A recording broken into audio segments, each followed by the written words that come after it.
And we're back. I'm Stelios. I'm Layla, and we're here with part 2 of our videos where we're talking about Black Panther. So, like we said in the last video, this is going to be chock full of spoilers in every sense. So, if you have not seen the movie Black Panther, starring Chadwick Boseman, Michael B. Jordan, Lupita Nyong'o, she's so cool. Pause this right now and go see the movie. And then come back and listen, because we want to hear in the comments and in an email what you have to say about what we have to say. So, where were we last time? Well, we were talking about how Black Panther is different from the other Marvel Cinematic Universe movies. I mean, it fits. It's not so different that it's like a jarring difference from the other movies that we've had, but it's very uniquely flavored. Except for the movies that are very differently set, like the Guardians of the Galaxy. Right. And then, of course, the recent Thor Ragnarok, which is awesome. That one was so great. It was very unique. But the other movies, I feel, like Civil War and what were some of the other ones that were in that same chunk of time? Avengers, Age of Ultron, Civil War, Winter Soldier. Winter Soldier. All of those started to feel kind of like they were the same story, which they were. It's all of these characters with interlocking stories and plot lines and character arcs and all that stuff, and that's fine. But it kind of all felt like Avengers 1, 2, 3, 4, 4.5, Yeah. 4.75. It got hard to tell after a while whose movie you were watching. Yeah, whose movie it was. But that may just be because of the interlocking story. Yeah. But I think it might also be the in-house production team that Marvel has. When you have the same groups of people doing the cutting, the editing, the dialogues, the lighting, maybe it just kind of ends up being the same big work. I think one of the things with those movies and Black Panther is that there is a significant amount of visual difference. Yes. And I know that that Ryan Coogler brought some of his own people into the production team, and he brought in new people. So that kind of changed things up. The movie's got a very different feel. It's very distinctly its own flavor. And because its setting is so different from all of the other Avenger movies that have been going on, that it's so bright and colorful and different. Yeah. I mean, when it comes to the visual differences, I think Ragnarok was up there too. Yeah. Yeah. Ragnarok was definitely its own thing. Yeah, I think Thor Ragnarok and Black Panther are my two favorite Marvel movies for the cinematic universe. Absolutely. Like I said, it still fits with the MCU, so it's not too different, and it's definitely going to slide very nicely into the next couple of movies. But as far as like the movie having its own feel, I don't know if they used a different group of CG guys and gals, because the CG was a bit disappointing to me in some spots. Yeah. Like, I know that we've had the kind of jerky mannequin-y look in like split seconds, and we've seen that with like Thor when he grabs his hammer and flies off into the sunset. Like, we know that that's CG, and there's a level of suspension of disbelief attached to that. Like, it's a superhero and now he's using his superpowers, so right. It's CG, we know it is. But you were saying, I know, that you felt that the Panther suit scenes were really stiff. Particularly the car chase in Korea. Yeah, he's clinging to the top. He looks like a little action figure that's been glued to a Hot Wheel car. When he's clinging to the top of the car, he does not move. Mm-mm. You know, he's holding that position, and it's very rigid, and it looks very fake. And the reason I know that is because I've had a questionable childhood, and I've ridden on top of a few vehicles. You lived in the deep country. Shit happens. Anyway, some of the CG scenes were choppy, and I felt like some of them were really unnecessary. So, like the casino scene, when they're fighting and Okoye is just beating the shit out of those dudes in the suits. Her spear work was so good. So good. Very, very well done. She's a great action actress. Like, I've always been impressed. Like, she does such a good job with the action scenes in Walking Dead where she plays Michonne. Michonne! So, the thing that's funny about the whole Oyoke pulling her hair off and complaining about how itchy and ridiculous it is Okoye is, bald and has, I don't know if it's tattoos or war paint that she wears on her head. Yeah. But, Danny Gurria doesn't really do long hair in real life either. So her role of Michonne on The Walking Dead, Michonne's distinctive dreadlocks and scarf look, that's fake. That's a weave. That's a wig. And so I thought it was funny that the character Okoye is complaining about this ridiculous thing on my head.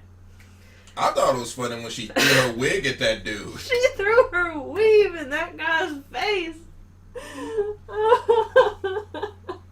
That was awesome. I want to just wear a wig just so I can throw it at somebody now. Oh, you've already done that. Throwing a wig at somebody? Yeah, you threw your wig at that drunk chick at an Enter West tour. That's right. I didn't throw it at her. I gave it to her. You probably tossed it. You were both drunk. But you dressed up as, Thulsa Doom from Conan. Yes. But anyway, they're in the casino and they're fighting, and she hits this dude with the end of the spear, and the dude literally does a barrel roll mid-air, and it was obviously CG. It was like marionette flopping around, like in a video game when you kill a dude and he just the ragdoll effects kick in, and it's just and it looks stupid. Yeah, that's what it looked like to me. It looked kind of stupid. And that's nothing against her and her choreography. It was the CG. I mean, we saw T'Challa use his superpowers only a few times out of the suit. So most of the offenses, I think, were the action figure stiffness of the Panther suit. Yeah, and some of that just can't be helped. Yeah. It was there. I guess it might have been that team's first time trying something like that. But because the movie was so damn good, I'm going to forgive it. I pardon it. Yeah. And it's not that we know Chadwick can't do the action, because he did some unmasked fighting in Civil War. And really the first time we meet T'Challa is in, I think it was like a cafeteria, or it was some public scene, and he kicked somebody in the face, or I don't know. Yeah, him and Bucky had a fight. Yeah, that's right. It had a scrap right there on the cafeteria floor or whatever it was. Mm-hmm. But, yeah, so the next thing I wanted to talk about was the characters. And I specifically want to talk about this because the supporting cast for T'Challa was pretty much exclusively females. Damn near, yeah. Yeah. I mean, he had Okoye, his general, and he had Nakia, the super cute ex, and then, of course, his sister Shuri. I love Shuri. And that was pretty much that was his group. Those are the characters that had his back for most things. And I personally don't like the term strong female character. Not because there's anything wrong with female characters that are strong, but because they're associated with a lot of, I think, overdone and badly done character tropes. Yeah. That's one thing y'all are going to get to know about me really quick, is I am extremely picky about my female characters, and I hold them to a very high standard. And more recently, I've been very picky about non-Caucasian characters, and I've been holding them to a very high standard. I sure as shit do. And we can talk more about that in depth later, but in a nutshell, it's because women and people of color have, across the span of time, had significantly less roles in books and movies and TV shows, and so many of the ones they've been given have been these hackneyed, sidekick, goofy, stereotype, badly written, so on, so on, so on. Yep. And so I feel that women, because we're going to talk about the female characters, have been handed these really crappy, badly written characters in pop culture. And they suck them up with a straw because it's better than nothing, which is what they'd been getting. Yeah. And I think that's crap. Yeah. But we had a bunch of strong characters that were well developed and had all these great motivations and realistic reasons for their decisions and mistakes that they made and disagreements that they had with each other, and all these characters just happened to be female. Yeah. And I think that makes them really great. I mean, Okoye, she's this powerful warrior. It's blatantly said by Nakia at one point that she's the best warrior in Wakanda. I mean, let's put some respect on her name. Her name is General Okoye. She's aggressive, but she wasn't overly aggressive. She wasn't needlessly aggressive. She wasn't offended by everything and in your face. And let's face it, that Danny Grea's got, her bitch face is my spirit animal. Jesus Christ. I ain't scared of much, but she scares me. Oh my gosh. She's just got the best serious bitch face ever. I love that woman. She's rapidly becoming one of my favorite actresses, and if anything I ever write ends up on the screen, I would just, like, fangirl squee myself if she got to play in anything I wrote. But yeah, Okoye, she despite her personal feelings on the situation with Killmonger swooping in, she stuck to her guns and she stayed at her post, which is kind of an important thing for a soldier character. She didn't suddenly abandon everything and go running off into the woods because something happened she didn't like. Yep, as a soldier, you were tasked to defend your country, and those feelings that you might have are superseded by your duty. Mm-hmm. And when Killmonger was proven to be batshit like she knew he was, and it was proven that he was dishonorable and refused to finish the challenge the way it was supposed to, she took that chance to switch sides. I mean, she waited for the time to keep her loyalty and still fight for what she felt was right. Right. Yeah. And see, in a way, she stayed in her lane. Nakia did too. She stayed in her lane. She was a spy, an operative that was out in the field on her own most of the time. So her physical training and fighting abilities made sense. But she only used those when it came to the final confrontation. She used the skills she had. She smuggled the princess and the queen out. She saved some of the herb that went on to rescue T'Challa's life. And she spearheaded Plan B of heading out to M'Baku and the gorilla tribe. Yeah. I mean, she stayed in her lane and she did what she could do, and she did it well. She didn't suddenly bust out all Deus Ex Machina because she's like someone's waifu. Yeah, there was no suspension of disbelief, running in, guns blazing, all atomic blonde, and getting all up in people's behinds because I am a lady and I am powerful and brah! Hear me roar. It wouldn't have made any sense, given her skill set, but she did what she was trained to do. Yeah. And she did it extremely well. And honestly, letting her go like Killmonger did, that was a tactical error. We're gonna talk about that. That was a mistake. We're definitely gonna talk about that. But the last female character that was T'Challa's supporting cast was his sister, Shuri.